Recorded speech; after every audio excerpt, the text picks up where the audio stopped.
The time has finally come. Today we're going to talk about the INDX. I'm going to emphasize this a lot. Founders Edition. Disclaimer first, Prusa Research does sponsor this channel. In fact, they also sponsored this video. However, they did not sponsor this INDX Founders Edition. This is a unit that I purchased myself because I did not get to go to Formnext, so I had time to sit at my PC and just hit refresh until I managed to find myself a slot and put a deposit on. A few months down the line, it has arrived. I did not do a live stream for a couple of reasons. First of all, this is a new space. Internet was a bit dodgy. All over Malta, we've had intermittent power cuts, so it wasn't reliable. I will give you my honest views on what I think about this kit, the whole process of assembly. We'll talk about my successes, my failures, and everything in between. I will be covering what arrived within the package from Bondtech, calibration, what I think should be changed, but yeah.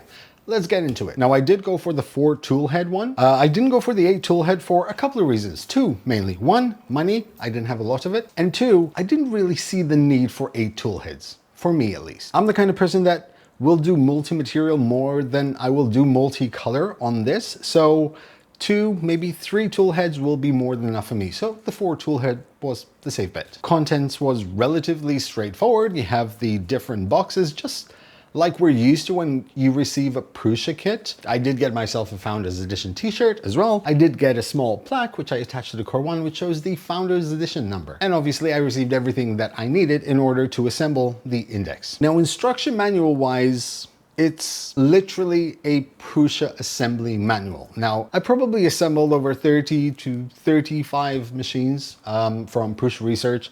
I've come accustomed to how their manuals are, how detailed they are. It's always a joy, at least for me, to assemble anything with a Prusa manual because it's just so on point. Now, in this case, there are a few caveats. Once again, I want to emphasize on the fact that this is not officially a Prusa Research product. This is a Bondtech released product, and the Founders Edition is what I assume is a collaboration with Prusa, whereas Prusa Research will release their own version of the Core 1 INDX. The assembly was, I'm not exactly sure how to put it. So the assembly was fun. I love a complicated assembly. I'm gonna say complicated, not that it necessarily was complicated, it just didn't feel like a Prusa kit for some reason. No, I know I just said that it's not essentially a Prusa kit, but like even the parts, you've probably seen a few videos now of people complaining about certain parts of the machine. And I fully back those statements where I feel that certain parts, I feel like they weren't designed by the usual Prusa engineers that would design these parts.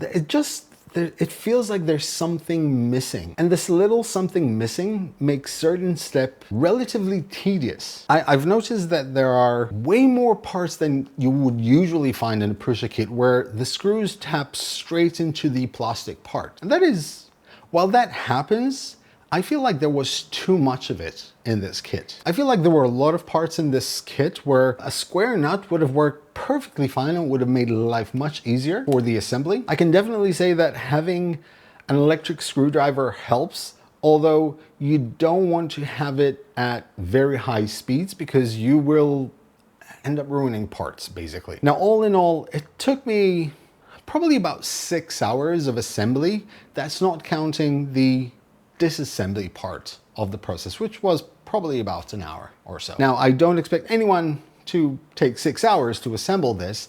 That's just my superpower. Not exactly a superpower, but I love kits. I love jigsaw puzzles. I love this stuff. And when I get lost, I'm just like a production machine. I have my own preparation way of doing things, prepare every step, every screw, just so I can literally just steam through the whole process and get it done with. I did get to a few hiccups, obviously. The biggest headache will probably be the front plate, or better yet, the brackets that hold the nozzles. This has been talked about ad nauseum online. And I've heard a lot of people say that, you should have used threaded inserts. Yes and no. Yes, because yes, threaded inserts would work. No, they wouldn't work because at some point those parts have to be a little bit slack. So if you use threaded inserts, they just would eventually unscrew themselves. However, putting an inlet with a nylock nut that would definitely work. But I do believe that those particular parts will be different when Prusa releases their version. Now, while the process, as I mentioned, was a bit tedious, purely because it just didn't feel as easy as a Prusa kit usually is, but I did manage to get through all of it. Once it was done, then it was part of the calibration process. This is probably the part that needs to be spoken about quite a lot, because the calibration process, more specifically the wiper calibration part, is important, and I mean ridiculously important. I remember that when I was at Maker Faire, Joe had specifically mentioned how important it is to get the nozzle just right within the V-slot of the wiper. The nozzle has to sit absolutely perfect within that V-slot. So when it ejects those little pooplets, the priming pooplets, I'm still trying to figure out what to call them. Dingleberries. Dingleberries. As I was saying, it is imperative to get the nozzle perfectly aligned with that V-slot. Now, I've come across two issues here. The first one is visibility. It's very difficult to actually see exactly how far off that nozzle is from one side or another of the V, how far off it is from the bottom of the V. So what I did was I used this calibration camera. This was sent to me by Ember Prototypes a few years ago when I had the tool changer, in order to calibrate the nozzles. And this made my life a whole lot easier, because I could actually see very clearly the nozzle in relation to the wiper itself, because you do have a little small window on the front panel. The visibility is so limited, it makes it a bit hard, especially for me.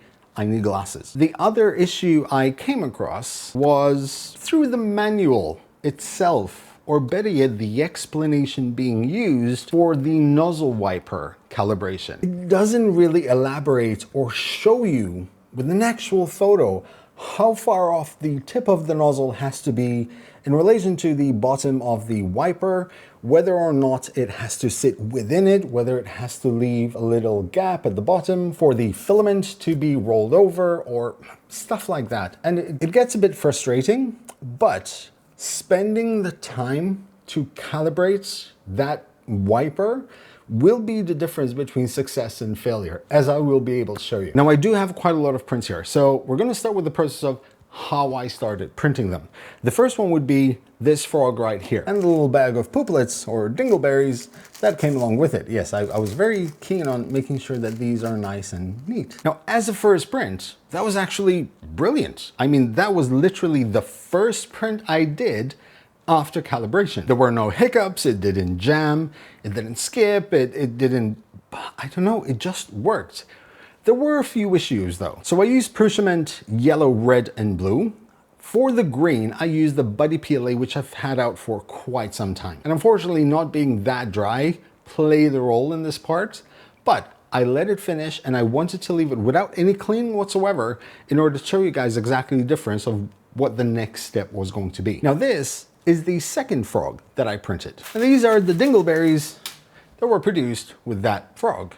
Now, as you can see, it is much cleaner. The green is still a bit iffy because it wasn't completely dry, but the print itself is actually much cleaner. Now, what happened in between is I recalibrated. I spent probably about 15 minutes trying to find the right position for the nozzle, trying different heights, different distances from the bottom and from the sides of the wiper. So one of the issues you have with the wiper, or at least that I see as an issue, is that you have this little tiny wheel, or this little wheel on the side of the tray. And the sole role of this wheel is to calibrate the height of the wiper. So you turn it fractionally and it moves. The only problem is that since you have an anchor, which is the locking mechanism that you can access through the side of the machine, and the wheel is on the other end, when you adjust the height, it does not go up and down vertically, it actually goes circularly. If that makes any sense. So if I have the nozzle perfectly aligned with the center of the V, and I want to raise it up a little bit, that little minute turn that I do on that wheel will not raise the tray vertically. It will kind of twist a little bit, and it completely loses the calibration. So that was one of the things which I really got frustrated with, because I don't know if there's a better way of doing it.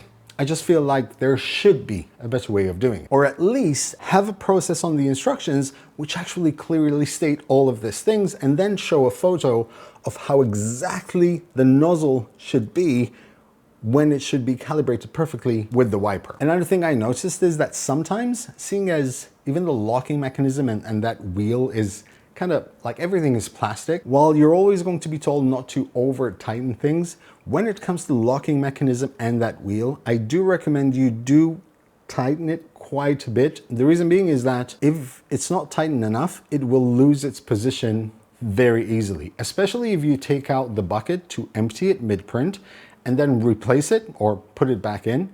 There's a chance that that wheel might move a little bit, and a fraction of that wheel could be the difference between 0.2 to 0.5 millimeters of the nozzle being off center in the V wiper. So yeah, that was probably my biggest frustration with the calibration. But once I got it right, that was it. You will notice that you have the right calibration when the pellets look a certain way.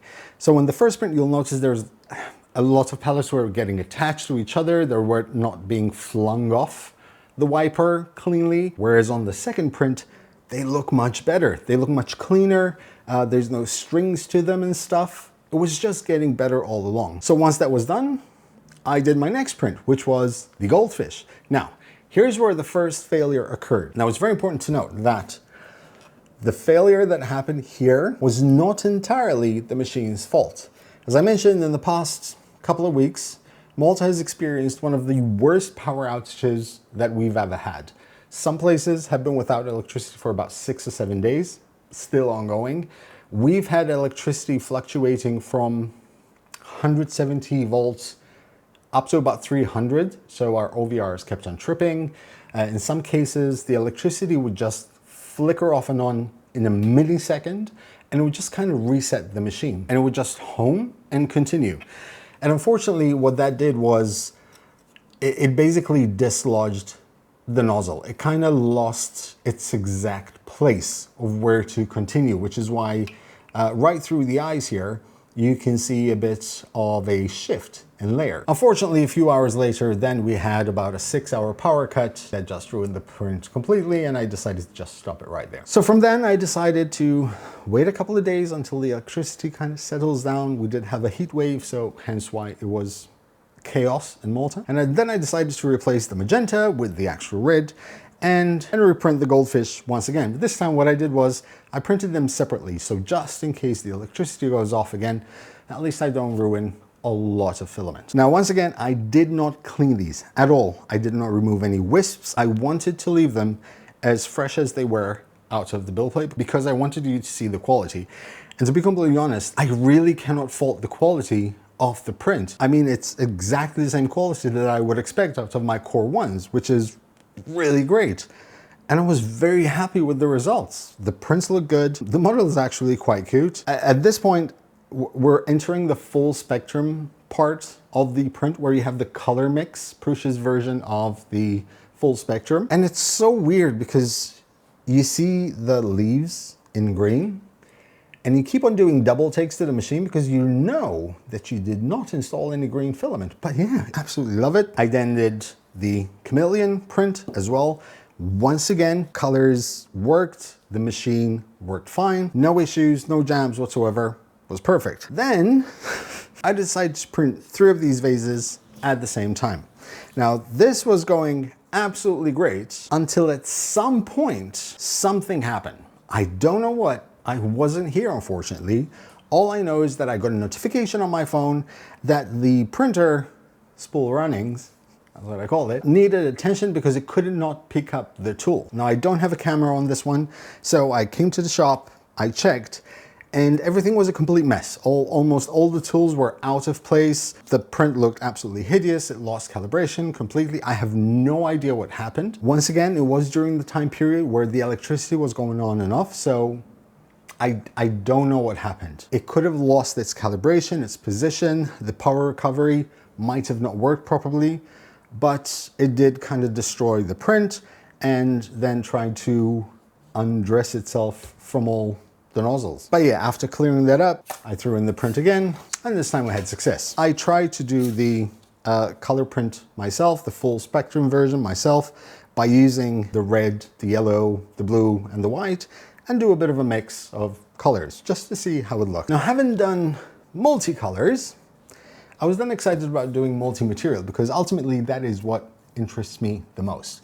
So I used my Gremlin bot. This is a model that my friend Photos Mint designed for my Patreons, and it's one of those designs where it does need support. So it was very important for me to try to use PLA print with PETG supports to see exactly how it will work. But unfortunately, at some point, I had layer shift. And I don't know why that happened once again. I didn't get any notification whatsoever. I just had this layer shift, and it was on the print and it was also on the supports. So I decided to throw the same G code once again on the machine. As it was printing, I noticed that the same exact thing happened at exactly the same place. So at that point, I knew that it could be one of two things. One, G-code problem. Secondly, it was a support problem, whereas I might have misplaced the support, or there was a problem with the support where it's kind of lifting up too much, where it was hitting the nozzle, always at the same spot because it was the exact same G-code. So I decided to stop the print, redo the supports on Prusa Slicer, and send it once again. And the result, this time, flawless. Now I'm really happy because it turned out really great. And the beautiful thing about this is the underside. I used the soluble support, so 0 layers of interface, so it would be just directly. I used the satin sheet from Prusa as the bed, and I made sure to use the PETG as a temperature priority for the bed because I've had a lot of success with the satin sheet. I know that PETG sticks really well to it, and I know that PLA sticks even better to it. So raising the temperature a little bit will not affect the PLA because it will not curl on the satin sheet for some reason. That worked really well, and the result was something I was extremely happy with because ultimately that is why I got the index, for the multi-material qualities. Now at this point I can say I am extremely happy that I got the index, the Founders Edition, because first of all, it was a really good price because, you know, I know that now it's more expensive than it was before. And apart from that, with me having a business, I can actually buy it as a business and therefore not have to pay VAT. And therefore that made it extremely worth it for me. Now, if I was a normal maker, would I dish out 400, 500 euros for a 4 tool head? I don't know. I honestly don't know if I would because I don't know what your requirements are. For me, chances are I will get another one because I have my own business to run, and an index machine is actually very useful. Although to be fair, if I had to buy another one now, I will probably wait for a Core 1L version because I'd love to have that on the Core 1L. So if you're waiting for me to tell you whether or not you should buy this, that's not up to me to tell you. You have to make your own informed decision. I personally absolutely love it. I think there's a few things that need to be fixed, which I do believe will be fixed. I know that at some point, I will be able to change the printed parts or upgrade this Index Founders Edition to the Prusa version because I know that they made sure that that can happen. And once that's available, I'm definitely going to pick up that kit because I really do want to see the difference. So if you have the Founders Edition and you've already installed it, if it's going great for you, awesome. If not, I would reiterate to make sure that you have that wiper calibration process down to a T because it's very important. And if you don't have the index, if you have the money to spend on the index and you are unsure whether you want it or not, personally, I would say if you have the money, yes, absolutely. It's an awesome add-on to have on your Core 1. Do I prefer it than the MMU3? Yes, absolutely. And I do have my MMU3 and I love my MMU3 because it works. But it just feels better, especially the multi-material part. So having said all that, I hope you enjoyed this video. If you are interested in getting the Prusa version of this index system, links are in the video description. From my end, that is all. If you want to see any more experiments with the index, if there's anything that I did not answer throughout the video, please make sure to leave them in the comments. In the meantime, as always, happy making, guys.